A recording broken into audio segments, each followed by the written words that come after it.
My screen is visible to all.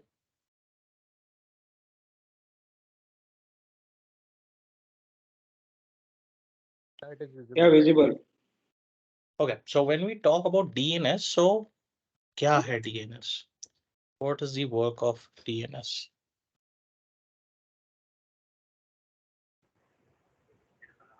Right. So what is the work of DNS? क्या करता है DNS?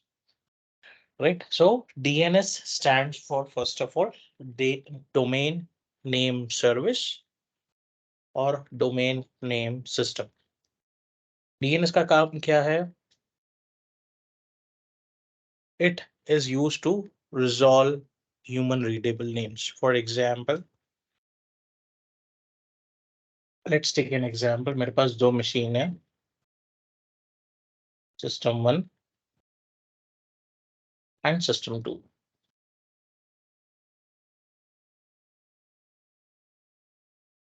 अभी ये system 1 मैं जानता हूँ ये system 1 है और मैं जानता हूँ ये system 2 है, लेकिन क्या system जानता है ये system 1 है?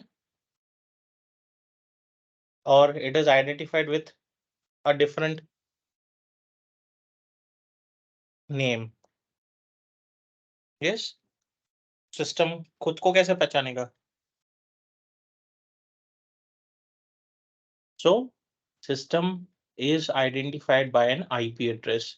System खुद को network में कैसे present करता है? With the help of a unique IP address, right? So अगर मैं बोलता हूँ मुझे system 2 पे डेटा भेजना है system 1 से, तो system नहीं बोलता है कि मैं system 2 पे डेटा भेज रहा हूँ, वो बोलेगा मैं 10.0.0.102 पे डेटा भेज रहा हूँ. So DNS is used to resolve name to IP address and IP address to name. अगर मेरे पास नेम है तो DNS मुझे हेल्प करेगा उसका IP एड्रेस पहचानने में, या IP एड्रेस है तो उसका नेम पहचानने में हेल्प करेगा.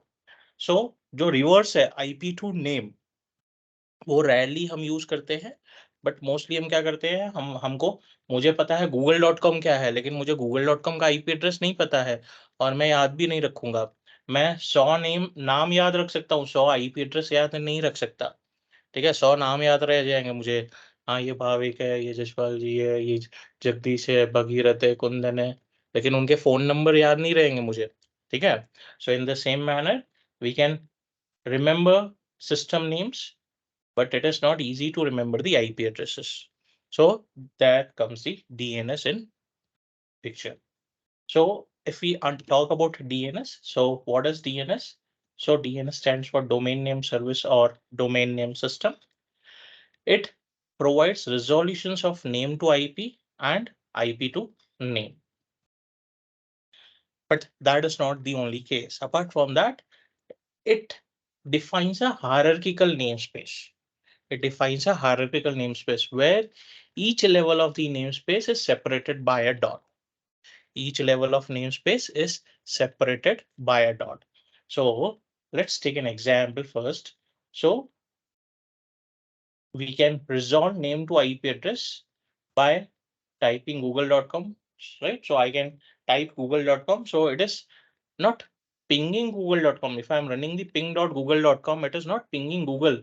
It is pinging 216.58.220.174, right? So it is pinging IP addresses. It is not pinging the name, right? So it works on port number 53, protocol UDP, user datagram protocol. We have already studied UDP and TCP on day 1 or maybe day 2, right? So these are very critical resources of DNS, right? You will have usually multiple DNS servers in the production. It is not that you will have only one DNS server in your production environment. You will have multiple DNS servers. Now these multiple DNS servers are can have a different role that we understand, right? So now if we understand, so DNS translates human readable names into computer readable IP addresses. क्या करता है, human readable name से जो हमारे उसको IP address में translate करता है. ठीक है. So that is the work of DNS. हम लोग डोमेन नेम रिमेंबर कर सकते हैं। मुझे microsoft.com पे जाना है, google.com पे जाना है, facebook.com पे जाना है, instagram.com पे जाना है, gmail.com पे जाना है, live.com पे जाना है, outlook.com पे जाना है, office.com पे जाना है। इतने सारे मैं डोमेन नेम याद रख सकता हूँ, लेकिन इतने सारे मैं आईपी एड्रेस याद नहीं रख सकता। ठीक है, so it follows the hierarchical path. We'll see in the next or next to next slide. And it has a distributed database. मतलब क्या है distributed database? So that means there will be many DNS servers, right? So now how we can define many DNS servers, right? So it has two categories. We'll see in a couple of slides, right? So now if we talk about public DNS servers, जो हमारे environment में नहीं है, कहीं बैठे हैं किसी कोने में, ठीक है? So we have 13 root servers which are in cluster. So what are root servers? We'll also talk in a moment. Now, if we talk about domain names, so we have hundreds of generic top level domain names. For example, .org, .com, .net, .co, etc. Apart from that, we have 275 country code top level domains. हमारे पास तकरीबन 100 generic domain names है और तकरीबन 300 तक हमारे पास country level के top level domains है। Example, India के लिए हम .in यूज करते हैं, यूके के लिए हम .uk यूज करते हैं, यूएस के लिए .us, कनाडा के लिए .ca, यूरोप के लिए .eu, सिंगापुर के लिए .sg, नेदरलैंड्स के लिए .ng, राइट। सो इस तरह हमारे पास अराउंड 300 कंट्री लेवल डोमेन्स है और 100 के आसपास टॉप लेवल डोमेन्स है, right. So we have a name resolution service. अब ये नेम रिजोल्यूशन क्या है? It is the same which is known as DNS. DNS को हम नेम रिजोल्यूशन सर्विस भी बोलते हैं, ठीक है। सो फॉर एग्जांपल ये सिस्टम पूछ रहा है भाई मुझे सिस्टम 1 से बात करनी है, कहाँ है सिस्टम 1? तो रिक्वेस्ट जाएगी डीएनएस सर्वर पे, डीएनएस सर्वर बोलेगा भाई सिस्टम 1 इस आईपी एड्रेस पे, फिर जाके ये रिक्वेस्ट उस सिस्टम पे जाएगी। इतना प्रोसेस होता है बैकएंड में, होता है बैकएंड में। तो अगर आप डीएनएस के हायरार्की की बात करें, so we have first of all root. So this is root, it is represented with a dot, right. So हम जब भी डोमेन नेम लिखते हैं उसके पीछे एक डॉट होता है जो इनविजिबल मोड में होता है, राइट। सो वो एक्चुअल में होता है नहीं होता है, जब हम डीएनएस कॉन्फ़िगर करेंगे तब we will see it, right. So उसके अलावा हमारे पास टॉप लेवल डोमेन्स होते हैं, चाहे वो जेनरिक हो या कंट्री लेवल के हो, राइट। उसके बाद हमारे एक्चुअल में डोमेन नेम होता है जिसे हम सेकंड लेवल डोमेन बोलते हैं, ठीक है। उसके नीचे हमारा जो भी डोमेन नेम आता है उसे हम सब डोमेन बोलते हैं, और उसके भी नीचे हमारे पास डोमेन हो सकता है जिसे हम सब डोमेन ही बोलते हैं, वो सबका सब डोमेन है, ठीक है। सो इसको थोड़ा और अच्छे से समझे तो हमारे पास रूट है, ये मेरा रूट है, ठीक है, ये मेरा रूट है, ठीक है, दिस इज माय रूट। फिर टॉप लेवल डोमेन्स है .com, .org, .edu, .in, .uk etcetera. फिर हमारे पास सेकंड लेवल डोमेन जो एक्चुअल में हम जिससे आइडेंटिफाई करते हैं। जो टॉप लेवल डोमेन्स है वो कॉमन हो सकते हैं, जैसे microsoft.com and google.com। So .com is a top level domain but Microsoft और Google is a second level domain। अभी सब डोमेन आ रहा है, फॉर एग्जांपल corp.microsoft.com और mail.microsoft.com, login.microsoft.com, support.microsoft.com। सो जो भी माइक्रोसॉफ्ट के पहले वाले हैं सारे सेकंड लेवल डोमेन है, उसके अंदर भी हमारे पास हो सकते हैं। अभी ये हम ऐसे पहचानते हैं लेकिन एक्चुअल में ऐसा नहीं होता है। मतलब हम एक अजम्पशन करते हैं, अगर मेरे पास microsoft.com का वेबसाइट है, ठीक है, सो ये मैंने वेब सर्वर बनाया है, मैंने इस पे एक वेबसाइट होस्ट की है जो इंटरनेट पे होस्ट एक्सेस होती है microsoft.com के नाम से। तो क्या मैं इस मशीन का नेम microsoft.com दूंगा? हम्म, इसको microsoft.com का नाम देंगे मशीन को कि कुछ और देंगे? हम्म, और कुछ देना पड़ेगा ना। तो सिस्टम का नेम तो कुछ भी हो सकता है, सर्वर नेम कुछ भी होगा। ठीक है, चलो मैंने इसको एक अजम्पशन लेते हैं, मैंने माइक्रोसॉफ्ट दे दिया मशीन का नेम। तो अभी ये डाउन हो गया, तो मुझे एक रिडंडेंट सर्वर भी चाहिए, तो मैंने एक दूसरा सर्वर खड़ा किया जो मैंने रिडंडेंसी में डाल दिया। तो अभी मैं सेम नाम के दो सर्वर तो खड़े नहीं कर सकता, तो मैंने क्या किया, इसको बोल दिया M012 है, M02 है। तेरा नाम M01 है, तेरा नाम M02 है। लेकिन भाई मेरा जो भी यूजर आ रहा है .com पे, microsoft.com पे, वो लैंड तो हो रहा है या तो M01 पे या तो M02 पे। तो वो कैसे हो रहा है, तो वो रिजोल्यूशन हो रहा है हमारे डीएनएस के थ्रू। फॉर एग्जाम्पल, ठीक है, जैसे मेरे मशीन का नेम है,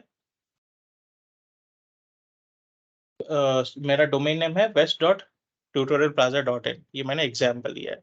लेकिन मेरे सिस्टम का नेम क्या होगा, sys1.domain name। ठीक है, sys1.domain name।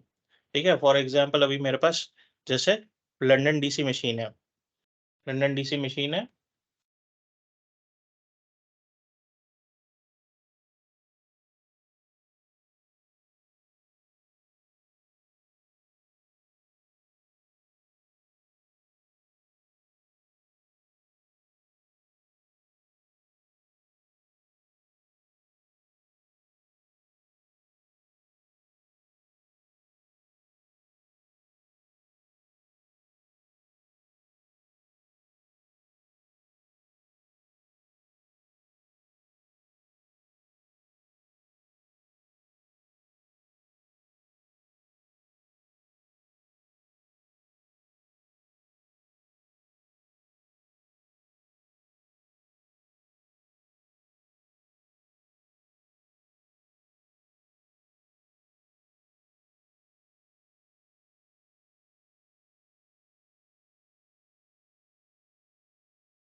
ठीक है। अभी अगर हम मशीन नेम की बात करें, so first let me change the resolution.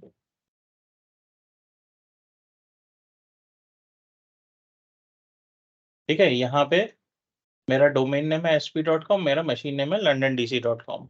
सो अगर हम इसको सिस्टम प्रॉपर्टीज में चल के देखें तो क्या दिखा रहा है, सो this is my domain name, this is my server name. तो जब भी मेरा नेम होगा, ठीक है, डोमेन नेम, वो मेरे सब डोमेन मेरे सिस्टम को ही पॉइंट करेगा। ठीक है, यहाँ फॉर एग्जाम्पल ये मेरा www है, तो www तो मेरा मशीन नेम तो नहीं हो सकता, राइट। ठीक है, सो ये मेरा सिस्टम को ही पॉइंट आउट करेगा। सो system1.microsoft.com which is www.microsoft.com example. ठीक है, सो इस तरह ये काम करता है। ठीक है, अभी डीएनएस प्रोसेस डीएनएस काम कैसे करता है अगर हम बात करें, so we have a resolver, तो फिर रिजॉल्वर कौन है, so resolver is who is requesting for any configuration और फॉर एनी आईपी एड्रेस। ठीक है, फॉर एग्जांपल मैं microsoft.com रिक्वेस्ट कर रहा हूं, तो I am the resolver who is requesting the information. So what happens, the request will go to the local name server, right, और local DNS server. अगर local DNS server के पास information है तो वो बोल देगा भाई microsoft.com XYZ आईपी एड्रेस पे बैठा है, जाके उससे बात कर ले। लेकिन अगर उसके पास इंफॉर्मेशन नहीं है तो वो क्या करेगा, रूट सर्वर के पास जाएगा। अभी रूट सर्वर क्या है, root servers are the master servers, जो हम डॉट देख रहे थे। ठीक है, so root servers are the master servers. पूरे ग्लोब में हमारे पास सिर्फ 13 रूट सर्वर्स है, लेकिन वो क्लस्टर्स में है। यानी एक क्लस्टर में हमारे पास 64 सर्वर्स हो सकते हैं, सॉरी 128 सॉरी 32 सर्वर्स हो सकते हैं एक क्लस्टर में। और ऐसे 32 क्लस्टर्स हो सकते हैं एक ही सर्वर के लिए। मतलब अगर मेरे पास एक सर्वर है तो मैं सिमिलर कॉन्फ़िगरेशन का एक ग्रुप बनाऊंगा, ठीक है, रिडंडेंसी के लिए। यानी एक ही क्लस्टर में मेरे पास सेम कॉन्फ़िगरेशन के 32 सर्वर्स हो सकते हैं और ऐसे 32 क्लस्टर्स बना सकता हूँ एक ही कॉन्फ़िगरेशन के लिए, यानी 32 इंटू 32 तकरीबन मेरे 600 सर्वर हो गए, यानी कोई भी सर्वर डाउन होता है तो टेंशन नहीं है, दूसरे सर्वर्स पड़े रहेंगे पूरे ग्लोब में सपोर्ट करने के लिए। ठीक है? सो आई विल इरेज़ इट। लेकिन अगर उसके पास इन्फॉर्मेशन नहीं है लोकल सर्वर के पास, तो वो रूट सर्वर के पास जाएगा और फॉर एग्ज़ाम्पल हमने रिक्वेस्ट किया है माइक्रोसॉफ्ट.com के लिए। तो रूट सर्वर बोलेगा भाई मेरे को पता नहीं है, तू डॉट कॉम के सर्वर के पास जाके पूछ। तो वो dot com server name server का आईपी एड्रेस दे देगा। तो ये रिक्वेस्ट फिर जाएगा डॉट कॉम सर्वर को, डॉट कॉम नेम सर्वर को। डॉट कॉम बोलेगा भाई मेरे पास सारा इन्फॉर्मेशन नहीं है, तू जाके इस डीएनएस सर्वर से पूछ जो माइक्रोसॉफ्ट.com का है। तो ये हमको भेजेगा माइक्रोसॉफ्ट.com के डीएनएस सर्वर के पास और ये फाइनली लेके आएगा भाई माइक्रोसॉफ्ट.com XYZ या 10.9.9.55 पे है। तो ये हमको बोलेगा now you can go and talk to Microsoft dot com on 10.9.9.55 and finally मेरा मशीन माइक्रोसॉफ्ट के वेब सर्वर पे जाके बात करेगा और वेब सर्वर लोड होगा माइक्रोसॉफ्ट.com का। So this is how DNS process works. Clear है?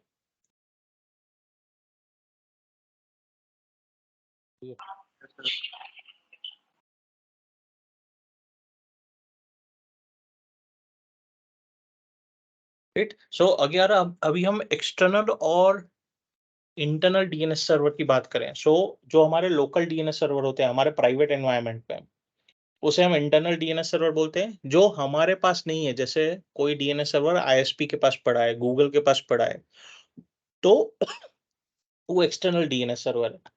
So internal DNS servers are managed by our own IT team. They are configured and maintained by the local IT team. Local DNS server या internal DNS server के पास हमारे internal devices का information होगा और DNS service हम Windows server पे configure कर सकते हैं, लिनक्स सर्वर पे कॉन्फ़िगर कर सकते हैं। ठीक है? So we can configure on Linux और Windows server, any server operating system. External DNS servers are managed by third party. For example अगर हमने आईएसपी से इंटरनेट लिया है, मैंने एयरटेल से इंटरनेट लिया है, तो एयरटेल का खुद का पब्लिक डीएनएस सर्वर होगा जो राउटिंग डीएनएस राउटिंग की बात कर रहा होगा, डीएनएस रिज़ॉल्यूशन की का काम कर रहा होगा। सो वो हम तो मैनेज करेंगे नहीं, वो तो एयरटेल मैनेज करेगा। तो एयरटेल के लिए वो इंटरनल सर्वर है, लेकिन हमारे लिए वो एक्सटर्नल सर्वर है। लेकिन वो उनका पब्लिक सर्वर है, ठीक है? अभी उनका पब्लिक सर्वर है जो उनके कस्टमर्स यूज़ करते हैं, लेकिन उनका इंटरनल डीएनएस सर्वर भी हो सकता है जो वो इंटरनल ऑर्गेनाइज़ेशन के अंदर यूज़ करते हों, जिसपे उनका इंटरनल इन्फॉर्मेशन हो, क्योंकि वो पब्लिक सर्वर पे अपना इंटरनल इन्फॉर्मेशन नहीं रख सकते, नहीं तो हैकर्स को प्रोन हो जाएगा। Right? So it does not have internal device information. It will have only public device information. कोई भी पब्लिक वेब सर्वर का, पब्लिक डेटाबेस सर्वर का, पब्लिक डोमेन नेम का इंफॉर्मेशन उस पे रहेगा। External DNS servers are publicly provided by couple of organizations. अगर हमको आईएसपी ने कोई डीएनएस सर्वर नहीं दिया है तो हम गूगल के डीएनएस सर्वर यूज कर सकते हैं। तो जो 8.8.8.8 है, ये गूगल का डीएनएस सर्वर है। या 8.8.4.4 अगेन ये गूगल का डीएनएस सर्वर है। या 4.4.4.4 ये क्वाड 9 का डीएनएस सर्वर है। सो ये पब्लिक डीएनएस सर्वर है जो अगर हमको आईएसपी ने डीएनएस नहीं दिया है तो ये हम यूज़ कर सकते हैं, कोई हमको पूछने वाला नहीं है।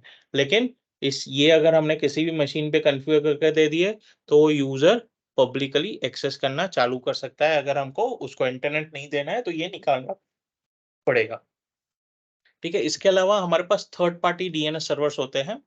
सो हम अपने इंटरनल डीएनएस सर्वर बनाने की जगह पे थर्ड पार्टी डीएनएस सर्वर का रेंटिंग भी कर सकते हैं। तो हमको खुद डीएनएस सर्वर सिर्फ मैनेज करना है, कॉन्फ़िगरेशन के पर्सपेक्टिव से फिज़िकली उसको मैनेज करने की ज़रूरत नहीं है। क्यों? क्योंकि अगर हमारा ऑर्गेनाइज़ेशन बड़ा है, ठीक है? और हमारे ऑर्गेनाइज़ेशन की मल्टीपल ब्रांचेस है। और सब जगह अगर हमने डीएनएस सर्वर लगा दिए तो हमारा इतना हार्डवेयर लगेगा या वीएम का स्लाइसिंग लगेगा, 32 GB RAM, XYZ core processor, right? So और प्लस फिजिकल बॉक्स को भी हमको मैनेज करना है, उसको नेटवर्क देना है, बहुत सारी चीजें रहेगी। तो हम क्या कर सकते हैं थर्ड पार्टी के थ्रू। और चलो हमने डीएनएस सर्वर खुद के ऑर्गेनाइजेशन में खड़ा भी कर दिया, लेकिन कहीं का डीएनएस सर्वर डाउन हो गया तो उसके लिए रिडंडेंसी भी चाहिए, राइट? हाई अवेलेबिलिटी चाहिए, लेटेंसी कम होनी चाहिए, और अगर हमारा लोड बढ़ता है तो हमको स्केल भी करना पड़ेगा। तो ये सारे हेडेक्स नहीं लेने हो तो थर्ड पार्टी डीएनएस सर्विस मिलती है हमको। सो वो हम रेंट कर सकते हैं, बाय कर सकते हैं, right? So managing DNS can be challenging specifically in large environments. So we can outsource the DNS service, and we have cloud-based DNS servers. So features which are not available on private hosted DNS servers. अगर समझो मेरा scattered environment है, distributed environment है, 20 branches है, अगर मैं हर एक जगह पे एक-एक डीएनएस सर्वर रखता हूँ तो 20 डीएनएस सर्वर कॉन्फ़िगर करने पड़ेंगे। प्लस उसके लिए फिर रिडंडेंसी यानी और 20 सर्वर्स, ठीक है? उनको मैनेज करने के लिए टीम चाहिए। इससे अच्छा मैंने क्लाउड होस्टेड डीएनएस सर्वर ले लिया, तो मुझे सर्वर्स तो मैनेज करना नहीं है, मुझे सिर्फ डीएनएस सर्विस को मैनेज करना है। ना मुझे ओएस मैनेज करना है, ना उसका फिजिकल केबलिंग मैनेज करना है, ना उसका कूलिंग मैनेज करना है। कुछ भी मैनेज करने की ज़रूरत नहीं है। So we can take the help of third-party DNS service where we have the options of high availability, low latency, and scaling also. तो भाई ठीक है, डीएनएस हमने समझा कैसे काम करता है। तो अभी जब डीएनएस काम करता है, ठीक है? So if we talk about DNS, ठीक है? डीएनएस काम करता है, अगर उसके पास इन्फॉर्मेशन नहीं है तो दूसरे डीएनएस सर्वर या रूट सर्वर से जाके लेके आएगा। तो ये काम कैसे होता है? वो कैसे रिक्वेस्ट भेजता है? तो इसके लिए 2 टाइप्स की क्वेरीज़ रन होती है, जिसे हम recursive query and iterative query बोलते हैं। Recursive query and iterative query. तो भई अभी दोनों में अंतर क्या है? ठीक है? So if we talk about recursive query, a query made from a client to a DNS server in which the server assumes the full workload. It assumes the full workload. ठीक है? अभी फॉर एग्जाम्पल मैंने कोई बंदा है, उसको बोला, "भई ये मेरा बैंक में काम है, तू देख लेगा?" तो उसने बोला, "हाँ, तू टेंशन नहीं ले, मैं सारा देख लूँगा। वहाँ पे जो भी फॉर्मेलिटीज़ है, फॉर्म भरना है, एप्लीकेशन देना है, कुछ भी करना है, मैं देख लूँगा।" ठीक है? तो उसने क्या बोला, "ठीक है, मैं तेरा सारा काम कर दूँगा, तू टेंशन नहीं ले।" So it will return either a complete answer और अ नेगेटिव आंसर। या तो बोलेगा मैं नहीं कर सकता, या वो नहीं होगा वहाँ पे, या तो मैं कंप्लीट कर दूँगा। So it is an example of recursive query, ठीक है? दूसरा एग्जांपल है iterative query. So iterative query क्या होता है? सो रिसीविंग सर्वर में return an answer, a negative answer और a referral to the other DNS server. So iterative query में क्या होता है?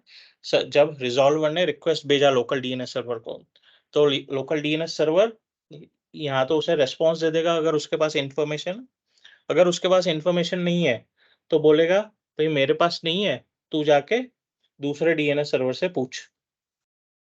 तू जाके दूसरे डीएनएस सर्वर से पूछ। जैसे हम बैंक में जाते हैं, तो एक काउंटर पे गए, बोलेगा मैं नहीं करूँगा, उस काउंटर पे जाओ। उस काउंटर पे जाएँगे, ठीक है, ये मैं कर देता हूँ, लेकिन उस बाकी के प्रोसेस के लिए इस काउंटर पे जाओ। उस काउंटर पे जाएँगे तो वो बोलेगा फॉर्म उस काउंटर से ले लो और भर के 3rd नंबर काउंटर पे दे दो। यानी 4 अलग-अलग काउंटर पे मुझे जाना पड़ा। सो इटरेटिव क्वेरी में क्या होता है? सो अगर हम इसको डायग्राम के थ्रू समझें, so let me come to the previous diagram.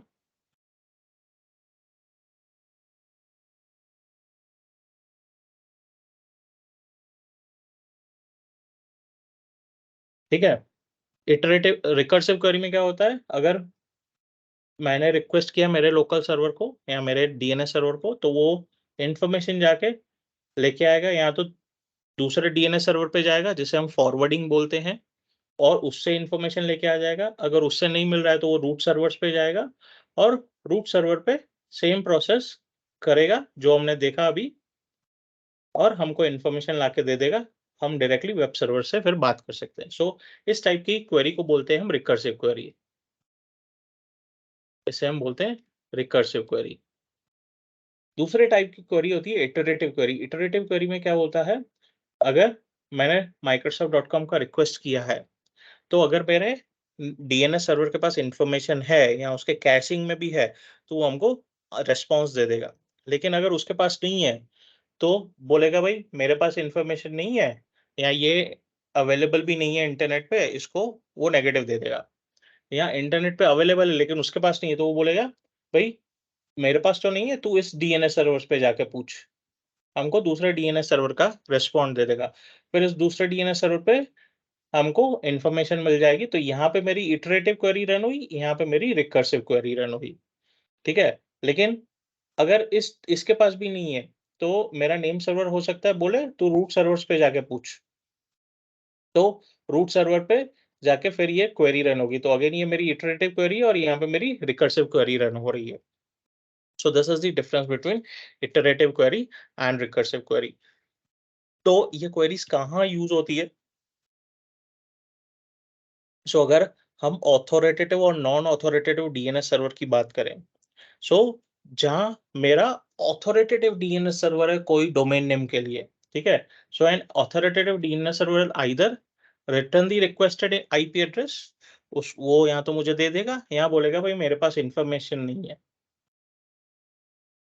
तू दूसरे डीएनएस सर्वर के पास जाके पूछ। सो इटरेटिव क्वेरी जनरली हमारे सॉरी हाँ, इटरेटिव क्वेरी हमारे इंटरनल डीएनएस सर्वर पे रन होती है और जो नॉन ऑथोरिटेटिव डीएनएस सर्वर है, यानी जो पब्लिक डीएनएस सर्वर होते हैं, रिकर्सिव क्वेरी वहाँ पे रन होती है, ठीक है? तो वो क्या करेगा, या तो खुद के कैश में चेक करेगा या दूसरे फॉरवर्डर्स दूसरे डीएनएस सर्वर के पास से इंफॉर्मेशन लेके आएगा या रूट सर्वर्स जिसे हम रूट हिंट्स भी बोलते हैं उसका यूज करके इंफॉर्मेशन लेके आ जाएगा, ठीक है? सो that is the use of recursive query and iterative query, ठीक है? अभी जैसे हमने देखा londondc.sp.com, so where I am having my system name, host name, so this is my host name and for example this is my domain name.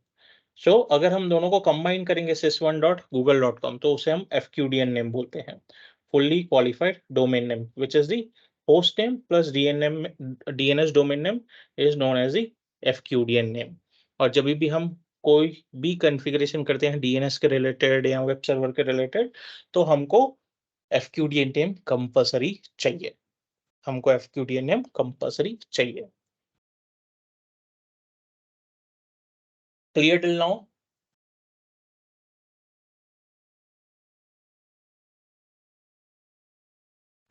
Yes, yes. Okay, so we'll move ahead. So now जब भी हम कोई भी DNS server configure करते हैं तो हमारे पास zone आता है। तो ज़ोन क्या है? भई वो एक डेटाबेस है, एक स्टोरेज डेटाबेस है। So zone is a storage database which contains all zone records. It contains all zone records. तो हमारे पास दो टाइप के zones होते हैं, forward lookup zone and reverse lookup zone. तो दोनों में अंतर क्या है? सो इसको हम डायग्राम में समझते हैं। Let me open MS paint.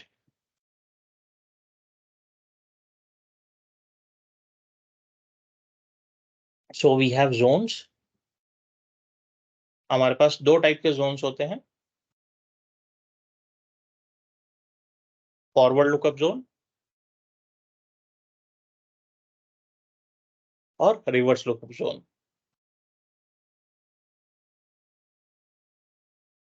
ठीक है, लुकअप क्या करता है? मतलब सर्च करना, that is known as lookup. ठीक है, so we have two types of zones, forward lookup zone and reverse lookup zone. So what is the use of forward lookup zone? It is used for resolving host name to IP address. Forward lookup zone किस लिए use होता है? Host name से IP resolve करने के लिए, और ये डेटा मेंटेन करता है host to IP address mapping. Host to IP address mapping का इंफॉर्मेशन हमारा फॉरवर्ड लुकअप जोन मेंटेन करता है। रिवर्स लुकअप जोन क्या करता है? नेम में ही है आंसर, ठीक है? रिवर्स करता है। किसका रिवर्स? IP to host. ये हमको IP to host host information लाके देता है, and it maintains the IP address to host mapping information. ठीक है, अभी जब हम ये forward lookup zone and reverse lookup zone बनाते हैं, ठीक है, सो ये हमको बनाने की जरूरत नहीं है, ऑलरेडी डिफाइंड है कैटेगरीज। अगर हम हमारे डीएनएस सर्वर पे चले हैं, ठीक है, हम डोमेन कंट्रोलर पे चलते हैं, लॉगिन करते हैं,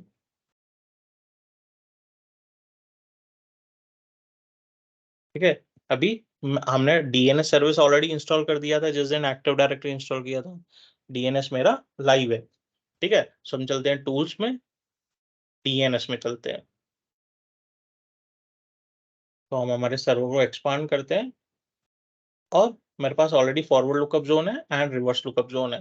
तो ये कैटेगरीज ऑलरेडी डिफाइंड है, ये हमको डिफाइन नहीं करनी पड़ती है। लेकिन इसके अंदर हमको जो जोन बनाना है, राइट, सो जोन क्या है, स्टोरेज डेटाबेस है, किसका जोन बनाना है। फॉर एग्जाम्पल कोई भी जोन हम बनाते हैं तो किसी भी डोमेन नेम का बनाते हैं। For example microsoft.com, for example microsoft.com, इसका जोन मुझे बनाना है, ठीक है। तो यहाँ तो मैं फॉरवर्ड लुकअप जोन बनाऊंगा या तो रिवर्स लुकअप जोन बनाऊंगा, ठीक है। अभी फॉरवर्ड लुकअप जोन में क्या रहेगा, होस्ट टू आईपी, उसका क्या होस्ट नेम है और उसका क्या आईपी एड्रेस है, वो फॉरवर्ड लुकअप जोन में रहेगा। और रिवर्स में क्या रहेगा, भाई वो आईपी एड्रेस है, ठीक है, वो कौन से होस्ट को पॉइंट कर रहा है, तो वो हम रिवर्स ही देंगे, इसमें ही रिवर्स को पॉइंट करते हैं। So we will see that practically, right. So हम किसी भी डीएनएस डोमेन नेम का जोन बनाएगा। So this is my DNS domain name. अभी जब हम जोन बनाते हैं, so we have 4 types of zones और ideally we have 3 types of zones, fourth is optional. तो क्यों ऑप्शनल है, तो पहले समझते हैं कितने टाइप्स के हैं, ठीक है। तो मैं पहले नाम लिख लेता हूं उनके, ठीक है। So we have standard primary,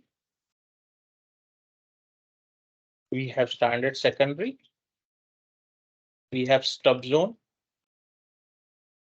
and we have active directory integrated zone. 4 type से जोन है। अभी जो ये मेरा फोर्थ जोन है, इसमें हमको चेक बॉक्स आता है सिलेक्ट करने के लिए, और बाकी जोन्स में हमको रेडियो बटन आता है।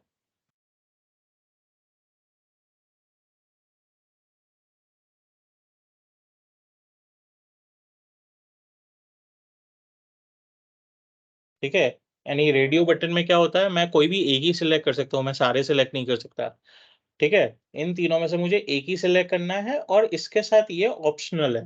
तो अगर मैं ये सिलेक्ट कर रहा हूँ तो उसके साथ मैं ये सिलेक्ट भी कर सकता हूँ या ये नहीं भी सिलेक्ट कर सकता हूँ, लेकिन इन तीनों में से तो मुझे एक कंपलसरी सिलेक्ट करना ही पड़ेगा। तो भाई ये तीनों है क्या, ठीक है। तो एक्टिव डायरेक्टरी जोन को, इंटीग्रेटेड जोन को साइड में पार्क करते हैं और पहले समझते हैं ये तीनों क्या है।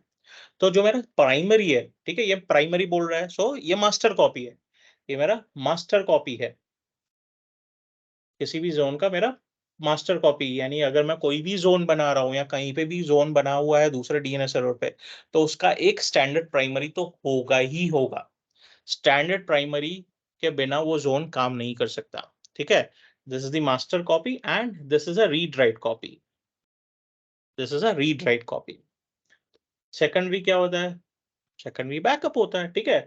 तो कहीं पे भी मास्टर कॉपी बना होगा, उसका बैकअप या उसका सेकेंडरी जोन, अगर मेरा पहला डीएनएस सर्वर डाउन हो गया जिसपे मास्टर कॉपी है, तो जहां पे मेरा सेकेंडरी जोन है, कम से कम वहां से रिजोल्यूशन चलता रहेगा, काम नहीं बंद होगा, ठीक है। सो मास्टर कॉपी हमारा कहीं भी एक ही जगह पे हो सकता है, मल्टीपल जगह पे नहीं हो सकता, ठीक है। अगर हम एडीसी की बात करें तो एडीसी में हम अगर 20 एडीसी बनाए तो 20 के 20 एडीसी और मेरा आरडीसी 21 सर्वर्स सारे रीड राइट है।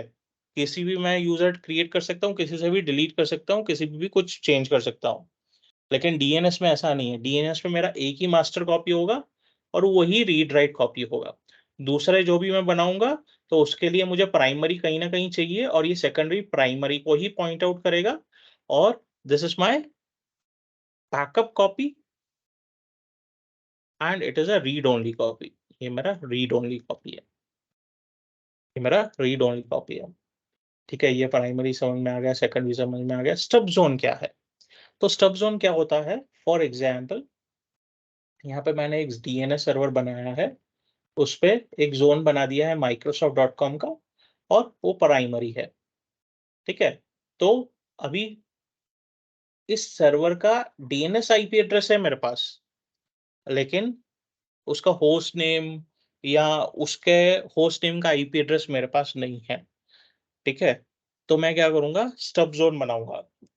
यानी फॉर एग्जांपल जिस पे ये मेरा प्राइमरी है microsoft.com के लिए, और इस डीएनएस सर्वर का आईपी एड्रेस है 10.0.0.95 फॉर एग्जांपल। मैं क्या करूंगा, एक स्टब जोन बनाऊंगा। स्टब जोन मैं बनाऊंगा microsoft.com का ही, लेकिन भाई मुझे microsoft.com के जोन पे एक्सेस नहीं है, ना ही प्राइमरी पे ना ही सेकेंडरी पे एक्सेस नहीं है। क्यों? क्योंकि वो जोन मेरा नहीं है, किसी और का है। ठीक है, फॉर एग्जांपल मुझे माइक्रोसॉफ्ट का ही बनाना है, तो microsoft.com तो माइक्रोसॉफ्ट का है, उसके डीएनएस सर्वर पे स्टैंडर्ड प्राइमरी और सेकेंडरी रहेंगे, उनका तो मैं एक्सेस नहीं कर सकता। लेकिन मैं अगर microsoft.com का स्टब जोन यहाँ पे बनाता हूँ, मुझे उसके सिर्फ डीएनएस सर्वर का आईपी एड्रेस चाहिए। तो जब मेरा यूजर मेरे डीएनएस सर्वर पे आके रिक्वेस्ट भेज रहा है microsoft.com के लिए, तो मेरा स्टब जोन क्या बोलेगा, भाई मुझे नहीं पता है, तू जाके 95 से पूछ ले सीधा सीधा। वो बता देगा कि microsoft.com का डीएनएस सर्वर कहाँ है। That is the work of stub zone. Clear है इतना? यस और नो? सर, संतोष सर, हेलो संतोष सर, ये स्टब जोन को सर एक बार फिर से बताओ ना जरा। सब जोन का जब भी हम जोन बनाते हैं, मैंने यहाँ पे microsoft.com का जोन बनाया है, हाँ तो वो उसके पास प्राइमरी या सेकेंडरी का इंफॉर्मेशन नहीं रहेगा, उसके पास प्राइमरी या सेकेंडरी कौन से डीएनएस सर्वर पे होस्टेड है, ठीक है, उस डीएनएस सर्वर का ही इंफॉर्मेशन रहेगा सिर्फ। Okay okay okay. वो कौन से डीएनएस सर्वर पे उसका इंफॉर्मेशन रहेगा, लेकिन प्राइमरी और सेकेंडरी का खुद का इंफॉर्मेशन नहीं रहेगा। यानी अगर मेरा यूजर रिक्वेस्ट कर रहा है, तो अगर मेरा यहाँ पे सेकेंडरी जोन है, तो यहीं से उसको रिजोल्यूशन मिल जाएगा कि ओके वेब सर्वर इस आईपी एड्रेस पे है। लेकिन इस सिनेरियो में क्या होगा, स्टब जोन बताएगा, भाई तू मेरे पास इंफॉर्मेशन नहीं, तू 95 से जाके पूछ। 95 वाला उसको बताएगा भाई वेब सर्वर कहाँ पड़ा है। ओके ओके ठीक है, ओके ओके अभी गॉट। अभी हम आते हैं एक्टिव डायरेक्टरी इंटीग्रेटेड जोन क्या होता है। सो ये तीनों हम कोई भी डीएनएस सर्वर पे कॉन्फ़िगर कर सकते हैं, लेकिन ये ऑप्शन उसी जगह पे एनेबल्ड होगा जो मेरा डोमेन कंट्रोलर होगा। अगर मैंने डीएनएस रोल डिप्लॉय किया है मेंबर सर्वर पे या डोमेन मेंबर मशीन पे, तो यहाँ वहां पे ये ऑप्शन अवेलेबल नहीं होगा, ये ग्रे आउट होगा, ये ग्रेड आउट होगा, मतलब ये मुझे सिलेक्ट नहीं करने देगा। ये कहाँ पे ऑप्शन अवेलेबल होगा, डोमेन कंट्रोलर पे ही अवेलेबल होगा। तो भाई दोनों में अंतर क्या है, अगर मैं इन तीनों में से ही, अभी हम पहले पहले बात करते हैं, अगर ये मेरा डोमेन कंट्रोलर पे सर्वर है तो, ठीक है, ये मैं डोमेन कंट्रोलर पे अगर डीएनएस सर्वर कॉन्फ़िगर कर रहा हूँ या कोई जोन बना रहा हूँ, तो क्या फर्क है। तो अगर मैंने सिर्फ ऊपर वाले तीनों में से कोई ऑप्शन सिलेक्ट किया जो कंपलसरी है, लेकिन मैंने ये वाला ऑप्शन सिलेक्ट नहीं किया है, तो ये मेरा जो डीएनएस का डेटाबेस है वो सी विंडोज डीएनएस में जाके स्टोर हो जाएगा। डीएनएस का एक फोल्डर बनता है, वहां पे उसका डेटाबेस स्टोर होगा। लेकिन अगर मैंने ये ऑप्शन सिलेक्ट कर लिया, तो यहाँ पे डेटा स्टोर नहीं होगा, ये जाके स्टोर होगा हमारे ntds.dit में। कुछ याद है ntds.dit क्या है?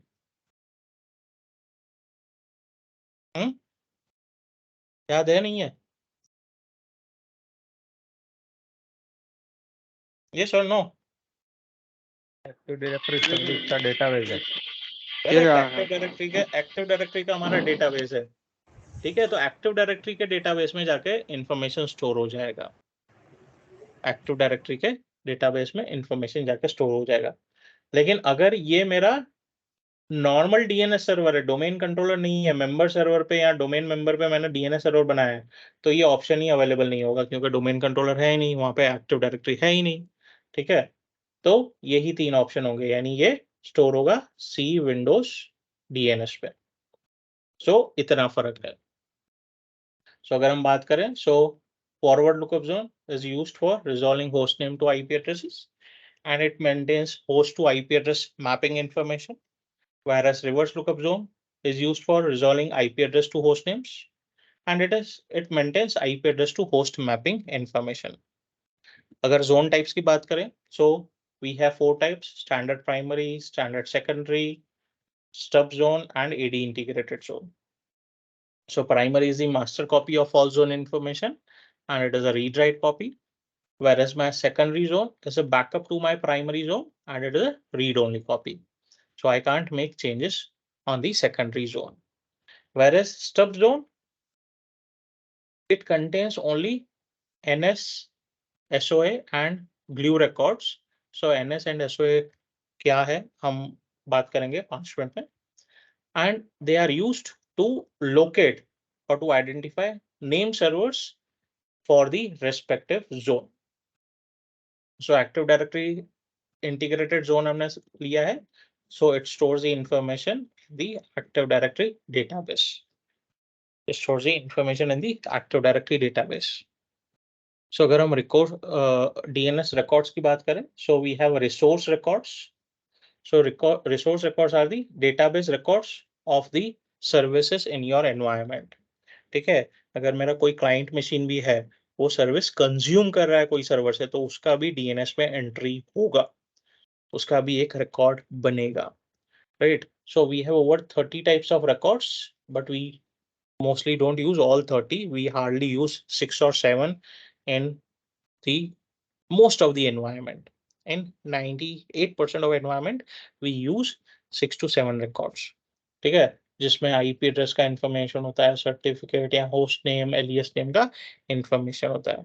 सो अगर हम सैंपल रिकॉर्ड फाइल देखें या डीएनएस की फाइल देखें जो लिनक्स मशीन की है, ठीक है, so you can see these are the entries, these are all entries.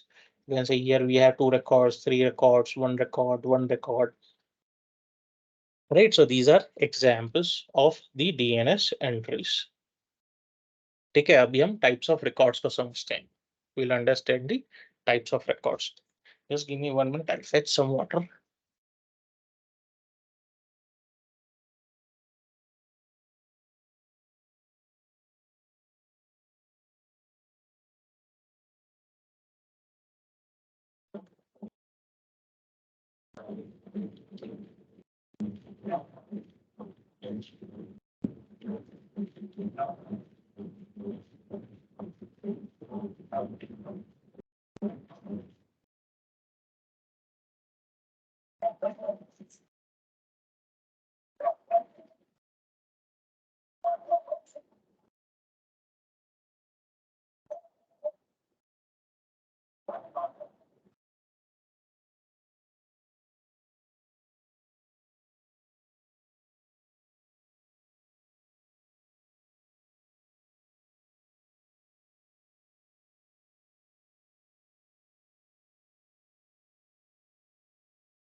Okay, so if we talk about types of record, so we have most common 7 types of records. The first record we have is SOA record, which is known as the start of authority record. इसको हम start of authority record बोलते हैं, and this is the first record in the zone file. ये क्या करता है, zone को identify करता है, कौन सा जोन है, कौन सा जोन है उसको आइडेंटिफाई करता है. ठीक है, इसे हम start of. Sorry Santosh sir, ये सब थियरी है, प्रैक्टिकल में होने वाला है ना सब चीजें? हाँ हाँ होगा ना, क्यों? ओके, बस ऐसे ही पूछ रहा हूँ.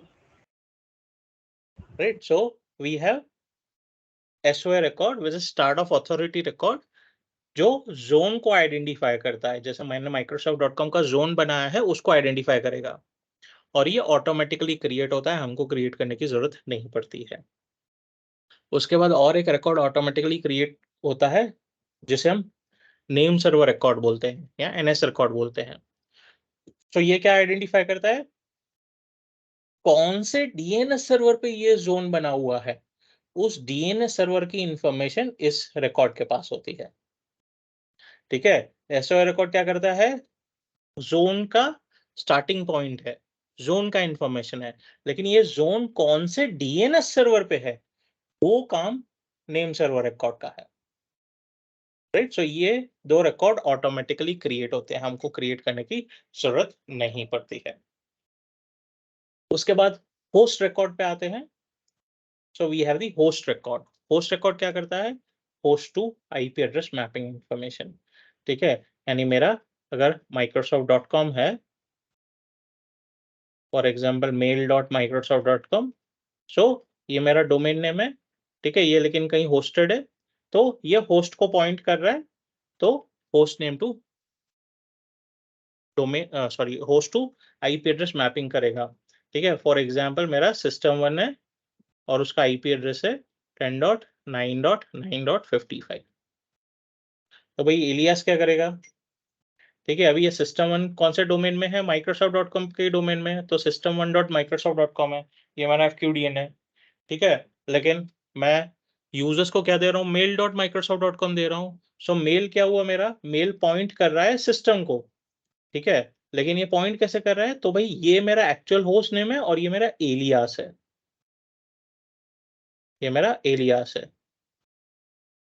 ठीक है। So alias record is used to map alias to host information.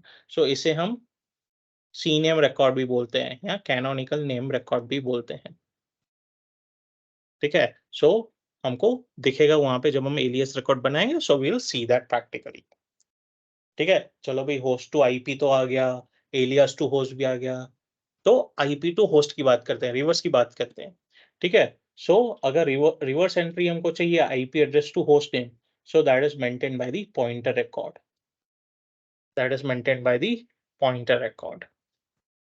और अगर हमारे नेटवर्क में कोई मेल सर्वर है, तो उसके लिए हमको मेल एक्सचेंजर रिकॉर्ड बनाना है, MX record, which is known as mail exchanger record.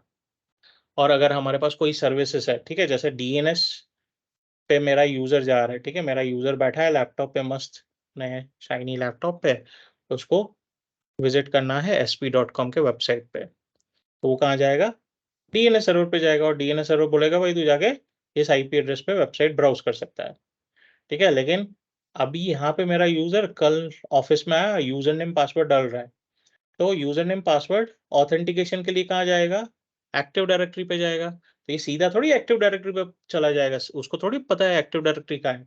Request जाएगा पहले डीएनएस सर्वर पे, डीएनएस बोलेगा भाई एक्टिव डायरेक्टरी इस सर्वर पे पड़ी है 10.0.0.100 पे, ठीक है। तो फिर ये रिक्वेस्ट आएगा भाई 10.100 पे, तो ये रिक्वेस्ट 10.100 पे जाएगी, यूजर का ऑथेंटिकेशन होगा, then user will be able to log in. तो ये हमारा एक एडी है, which is our domain controller. So ये हमारा ऑथेंटिकेशन सर्विसेज यहाँ पे पड़ा है, यहाँ यूजर लॉग ऑन सर्विसेज यहाँ पे पड़ा है। फिर मेरे नेटवर्क में प्रिंट सर्वर हो सकता है, डीएचसीपी सर्वर हो सकता है, फाइल सर्वर हो सकता है, तो ये सारे सर्वर्स है, यहाँ सर्विसेज है, ठीक है। तो ये सारी सर्विसेज तो दे रहे हैं, ठीक है, सर्विसेज दे रहे हैं, तो कैसे दे रहे हैं, डीएनएस के थ्रू दे रहे हैं। सो इन सर्विसेज का सर्विस रिकॉर्ड बनता है डीएनएस के अंदर, and those are known as SRV records, service records. So it resolves the names of servers providing the service. So SRV records are used to resolve the names of the servers who are providing the services. Clear है?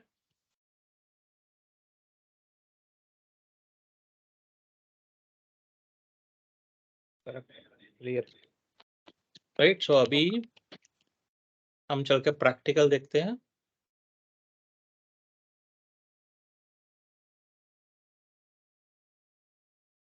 चल के हम practical देखते हैं, तो हम चल के डीएनएस में कॉन्फ़िगरेशन करते हैं।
Okay, so let's log in.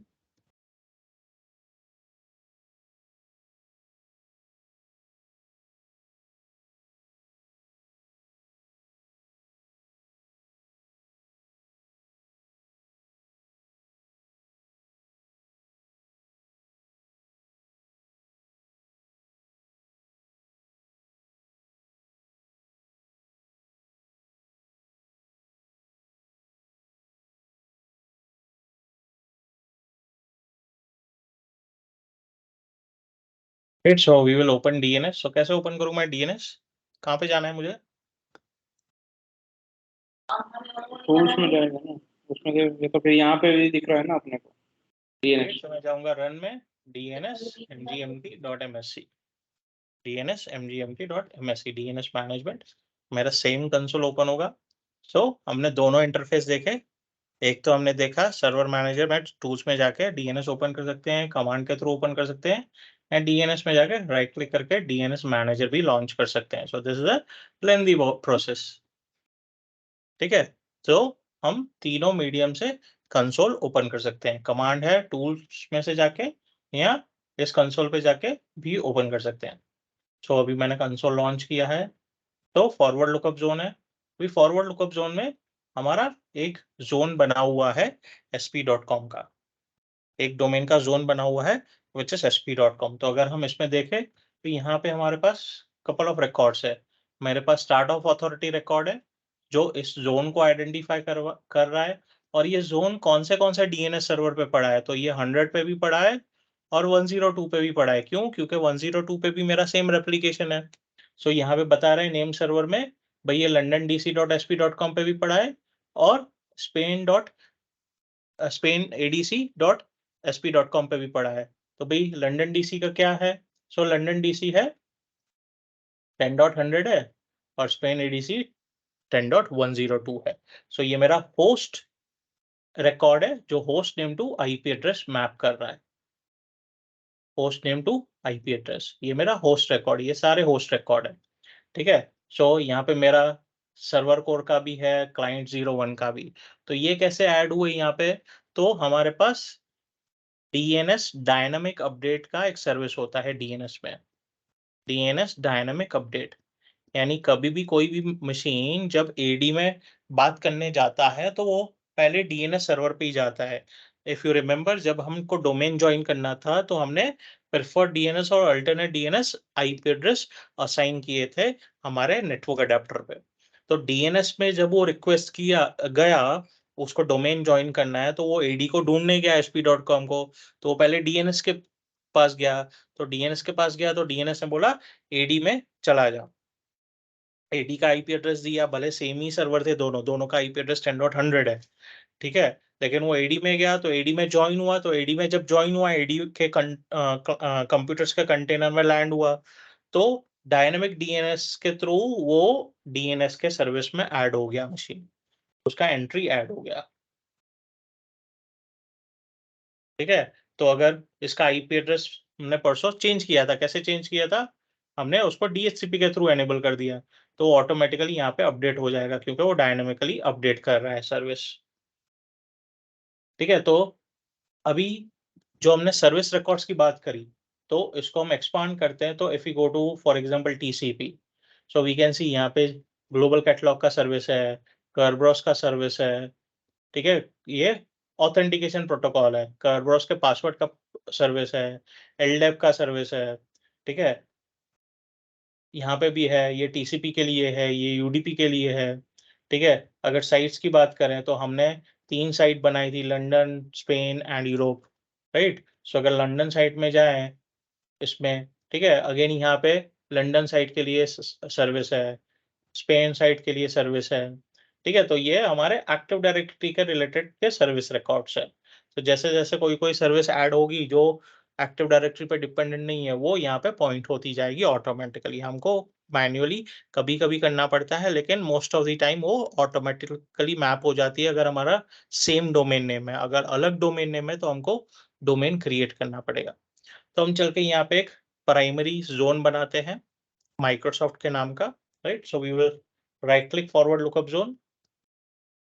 लेकिन उससे पहले रिवर्स लुकअप में चले तो यहाँ पे कोई जोन नहीं बना हुआ है, यानी मेरा पॉइंटर रिकॉर्ड नहीं बना हुआ है। क्यों नहीं बना हुआ है? क्या मेरे सर्वर को आईपी टू होस्ट नेम की एड्रेस की इंफॉर्मेशन नहीं चाहिए?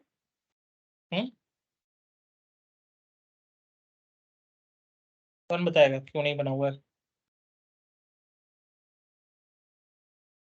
हुँ?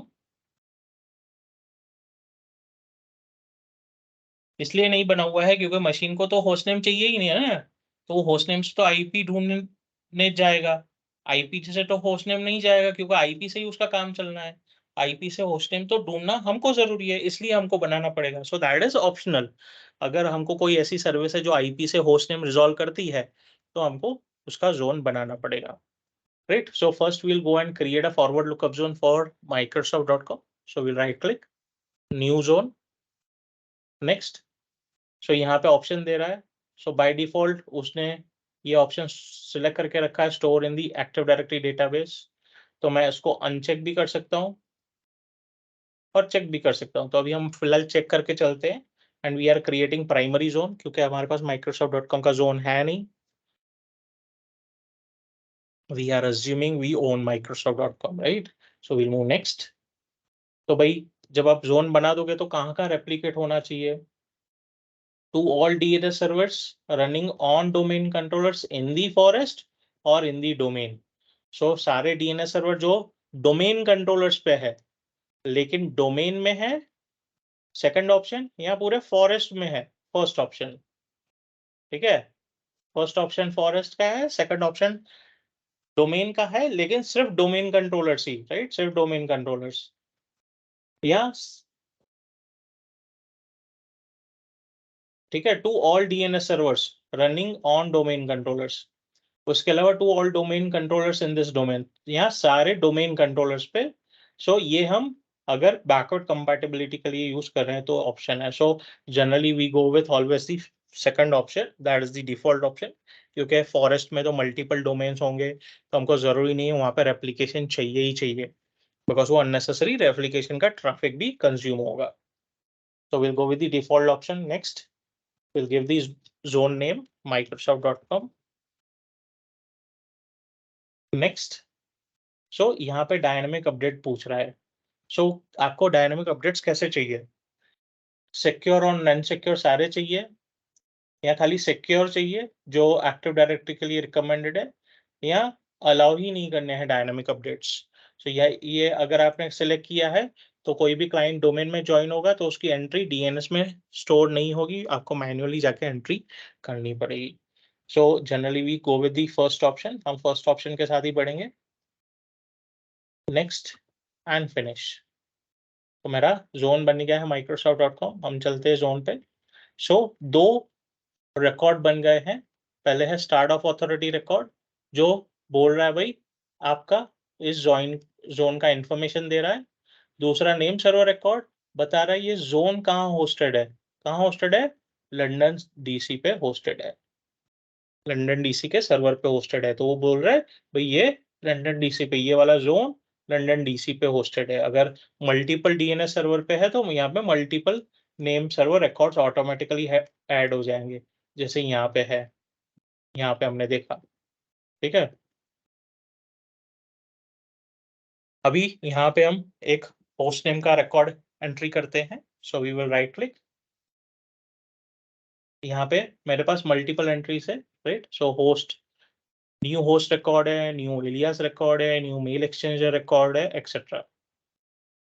अभी अगर मैं न्यू होस्ट रिकॉर्ड बना रहा हूँ तो ये ए और AA क्या है? तो ए हमारा IPv4 के लिए है और क्वाड ए या AA हमारे IPv6 के लिए है। ठीक है, so we will select host record. तो पूछ रहा है भाई आपके सिस्टम का नाम क्या है, होस्ट नेम क्या है? तो मैं बोलता हूँ मेरा होस्ट नेम है system1। ठीक है, तो यहाँ पे ऑटोमेटिकली उसने उठा लिया system1.microsoft.com। अगर हम यहाँ से देखें ध्यान से तो यहाँ पे .com के पीछे एक डॉट लगा हुआ है, .com के पीछे एक डॉट लगा हुआ है विच इज अ रूट। तो ये हमको नॉर्मली नहीं दिखता है, वी डोंट टाइप, मैं ऐसा नहीं टाइप करूंगा microsoft.com डॉट। ठीक है, ये इनविजिबल रहता है, लेकिन जब हम DNS सर्वर में कॉन्फ़िगरेशन करते हैं तो ये एक्चुअल में दिखता है। ठीक है, तो अभी पूछ रहा है भाई आपके system1 का IP एड्रेस क्या है? तो मैं बोलता हूँ मेरे सिस्टम का IP एड्रेस है 10.0.0.96। We are just assuming we have 96 machine. The name of the machine is system1। ठीक है, and we will click on add host। So मेरा host entry हो गया, record type is host, this is my host name and this is my IP address। So my host is pointing to the IP address। अभी चल के हम alias record बनाते हैं। ठीक है, so we will again right click और alias record बनाते हैं, कैनोनिकल नेम रिकॉर्ड। सो पूछ रहा भाई आपका एलियास क्या है, मैं बोलता हूँ मेरा एलियास है www। सो मेरा www.microsoft.com किस पे जाना चाहिए, तो ये जाना चाहिए system1.microsoft.com पे, यानी कोई भी यूजर ये टाइप करेगा तो वो जाना चाहिए इस पे, एलियास टू होस्ट। ये मेरा एलियास है और ये होस्ट नेम है, एलियास टू होस्ट जाना चाहिए। तो यहाँ पे हमको टाइप नहीं करना है, क्यों, क्योंकि होस्ट नेम तो ऑलरेडी हमने डिफाइन कर दिया है फॉरवर्ड लुकअप जोन में। ठीक है, जोन के अंदर हमने ऑलरेडी डिफाइन कर दिया है, तो हमको सिर्फ पॉइंट करना है। तो हम क्या करेंगे, ब्राउज करेंगे, सर्वर पे जाएंगे, फॉरवर्ड लुकअप जोन में जाएंगे, हमारे जोन में जाएंगे और हमारा होस्ट रिकॉर्ड दिख रहा है, हम उस पर पॉइंट कर देंगे। सभी यानी कोई भी आता है www.microsoft.com पे, वो जाना चाहिए system1.microsoft.com पे। So we will click okay. So यानी मेरा ये एलियास रिकॉर्ड बन गया होस्ट नेम के लिए। ठीक है, यानी मैं एलियास रिकॉर्ड सिर्फ एक होस्ट नेम पे बाइंड नहीं कर सकता हूँ, मल्टीपल होस्ट नेम पे बाइंड कर सकता हूँ। So we will again see one alias record, sorry, मुझे और एक सिस्टम नेम चाहिएगा, तो हम और एक होस्ट एंट्री बना देते हैं, system2। मैं उसका बोलता हूँ आईपी एड्रेस है 97, ऐड होस्ट, system2 ऐड हो गया। मैं भी और एक एलियास रिकॉर्ड बना रहा हूँ www, ठीक है, और वो पॉइंट कर रहा हूँ मैं system2 पे।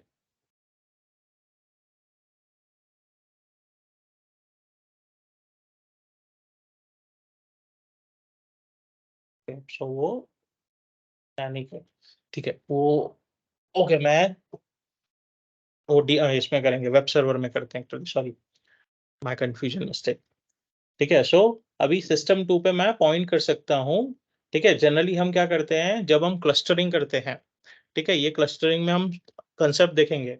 तो क्लस्टर का एक आईपी एड्रेस होगा, क्लस्टर का एक आईपी एड्रेस होगा और क्लस्टर में जितने मशीन्स है उनका आईपी एड्रेस होगा। ठीक है, तो ये सारे सर्वर्स का तो आईपी एड्रेस डीएनएस में आएगा, क्लस्टर का भी आईपी एड्रेस डीएनएस में आएगा। तो जब हम एलियास बनाएंगे ना, तो इस एलियास को हम पॉइंट करेंगे क्लस्टर के आईपी एड्रेस पे। ठीक है, यानी क्लस्टर में अगर कोई भी सर्वर डाउन हुआ तो क्लस्टर खुद इंटरनली मैनेज करेगा उसकी सर्विस रिक्वेस्ट को मैप करने के लिए, हमको मैन्युअली मैनेज करने की जरूरत नहीं है। तो हम क्लस्टरिंग के चैप्टर के अंदर समझेंगे वो कैसे काम करता है। अभी मैं जाके रिवर्स लुकअप जोन बनाता हूँ सेम मेरे system1 के लिए। ठीक है, मुझे इन दोनों का पॉइंटर रिकॉर्ड चाहिए, तो I will go to reverse lookup zone, right click, new zone. अभी जो मेरा रिवर्स लुकअप जोन है तो वो आईपी टू होस्ट जाता है, यानी यहाँ पे हमको आईपी एड्रेस डिफाइन करना पड़ेगा, हमको आईपी एड्रेस डिफाइन करना पड़ेगा। लेकिन आईपी एड्रेस हम कहाँ डिफाइन करेंगे, हम आईपी एड्रेस डिफाइन करेंगे पॉइंटर रिकॉर्ड में, जोन के अंदर डिफाइन नहीं करेंगे। जोन में हम क्या करेंगे, जोन में जैसे मैं प्राइमरी जोन बना रहा हूं तो यहाँ पे मैं सिर्फ नेटवर्क आईडी दूंगा IPv4, और मैं सिर्फ नेटवर्क आईडी दूंगा, तो मेरा नेटवर्क है 10 डॉट नेटवर्क, तो 10.0.0 10 डॉट नेटवर्क डिफाइन करूंगा और मेरी फाइल बन रही है इस नाम की जो डीएनएस के डेटाबेस में स्टोर होगी। राइट, ये डीएनएस के डेटाबेस में स्टोर होगी, एक्टिव डायरेक्टरी के डेटाबेस में स्टोर होगी।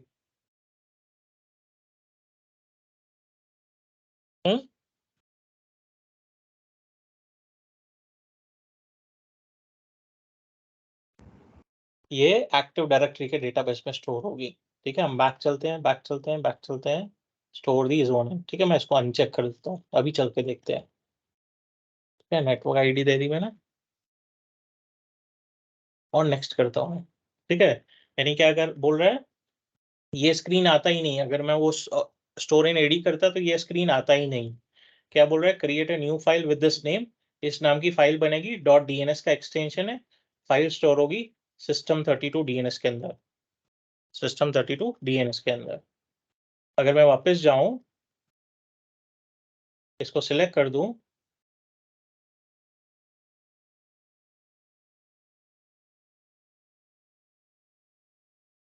ठीक है, मेरी स्क्रीन स्किप हो गई डेटाबेस की। So we move next and finish. तो मेरा रिवर्स लुकअप जोन बन गया है नेटवर्क आईडी के साथ। अभी इसमें मैं पॉइंटर रिकॉर्ड बनाऊंगा, पीटीआर रिकॉर्ड। सो मेरा आईपी एड्रेस 96 है सिस्टम 1 का, तो IP टू होस्ट मैप करना है, यानी मुझे होस्ट को पॉइंट करना है। 96 पॉइंट करेगा होस्ट को, तो मैं होस्ट सेलेक्ट करूंगा, यहाँ से होस्ट नेम मुझे सेलेक्ट करना है, ब्राउज लंदन DC, तो होस्ट नेम मेरा फॉरवर्ड लुकअप जोन में है। Will go to forward lookup zone microsoft.com and this is my host name. We will select host name. So ये मेरा होस्ट का IP एड्रेस है 96। ये IP टू होस्ट ऐड हो गया, ये मेरा IP एड्रेस है और ये मेरा होस्ट नेम है। ठीक है, इसी तरह हम 97 को भी पॉइंट करते हैं। उसके बाद मैं और एक ऑप्शन दिखाता हूँ,